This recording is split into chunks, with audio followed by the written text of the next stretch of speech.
Donc factuellement, la personne, même s'il est moins sympa, moins beau, si lui vient vous parler, il a plus de chance. Bah oui, faut oser dans la vie. Je suis d'accord. Donc celui qui ose a mécaniquement plus de chance que celui qui attend, même s'il est moins beau ou moins sympa que celui qui n'ose pas. Oui, logiquement, oui. Est-ce que vous diriez que celui qui ose aborder des femmes a mécaniquement plus de chances de sortir avec la femme, même s'il est moins sympa, moins beau qu'un homme timide, qui lui ne va pas aborder?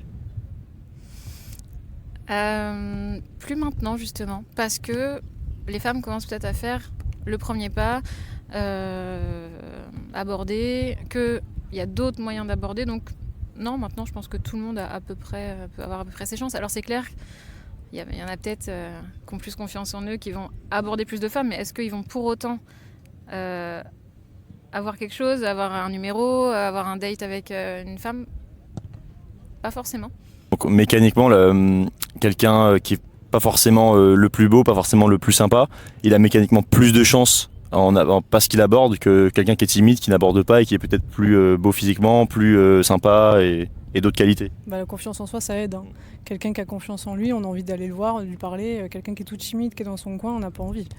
Mais à côté, si nous on fait le premier pas, on voit qu'en fait il est pas si timide que ça, mais c'est juste que ça peut avoir de belles histoires après. Oui.